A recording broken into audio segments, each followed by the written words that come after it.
All right, so let's put our laws of valid arguments and our fallacies of valid arguments to use here and see if we can decide which is which. Okay, now for me, you might, I start again to recognize some of these, but it helps me personally to set them up symbolically so then I can go make a comparison to the things on the previous 2 pages of the notes. All right, so if Tom doesn't get the job, so that would be a not P, okay, then he won't get a new car, so not Q.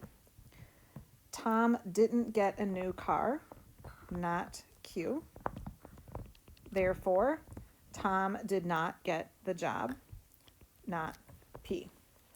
Okay, so if you go back on the previous pages and look at what's there, okay, notice we have a situation where we have an if-then at the beginning, okay, so that only rules out the disjunctive syllogism, okay, but what we're assuming in the second line, the second part of the argument, is we are assuming that not Q didn't happen, okay. If you look at fallacy of the converse, that is where you assume that the then part happened, okay?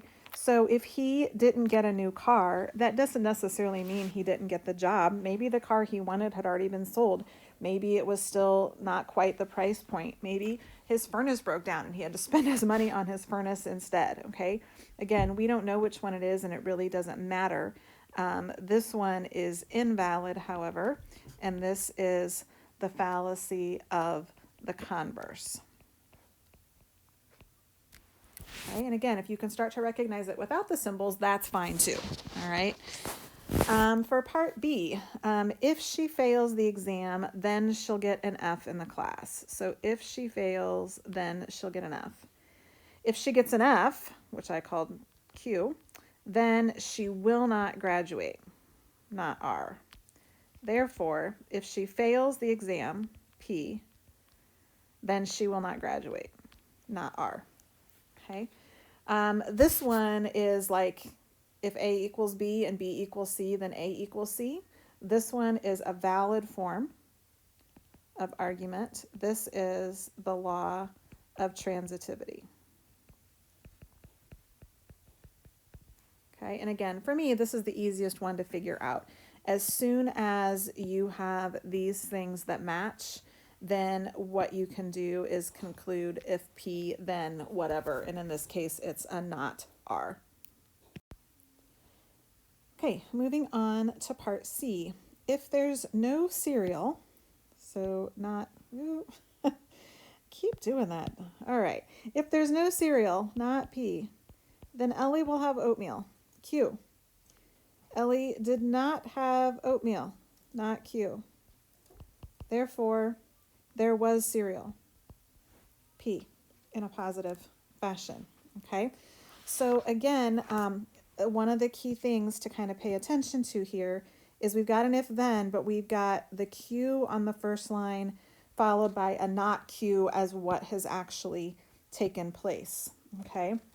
So if you look, the one that has a not Q on the second line is the law of contraposition, which says if P then Q, not Q, therefore not P.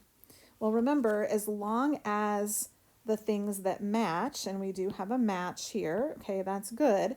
When we look at these others, the not P becomes a P, and the not P is a P. That again is a match. As long as they're negations of each other, then we are in good form. So this is valid. I'm just going to use the highlighter. All right. We are valid, and this is the law of contraposition. I just don't even care anymore. I'll switch out here in just a second. All right. That's the law of contraposition. All right. Moving on to D. I'll either walk or ride my bike to the library. So I will walk or I will ride my bike to the library. Okay. I couldn't ride my bike because the tires were flat. Now, don't worry about why you couldn't ride your bike. Okay. Basic thing here is I did not ride my bike, not Q. Therefore, I walked to the library. Well, again, the only one of our laws or fallacies that has an or in it is the law of disjunctive syllogism, and that says when you have an or statement and one of the ors isn't true, then the other one must be. And so this is a valid argument. This is the law of disjunctive syllogism. All right, so we've got 2 to go. If it's raining, I kind of talked about this one a while ago. If it's raining, Megan will take an umbrella. If P, then Q. It's not raining. Therefore, she did not take an umbrella. Okay. If it's raining, she'll take an umbrella. It's not raining. Therefore, she did not take an umbrella. Well, this one, if you go back and look at what we've got, this one is straight up, no differences at all. This is fallacy of the inverse. This, therefore, is an invalid argument. Okay. She might have taken an umbrella because she thought it was going to rain. She might have taken an umbrella because she wanted it for shade. Maybe she was doing something outside that was going to put her out in the heat of the day or whatever. Again, lots of reasons that could happen. So then last one here. If class is canceled, so if P, Nate will sleep in, then Q. There was a water main break. Again, that's not important. The important part here is class was canceled. P happened. Okay, therefore, Nate slept in. Q. Okay. This is, again, very straightforward. This is the law of detachment. This is the first one we saw on the previous page. Law of detachment. Okay, and a valid argument at that.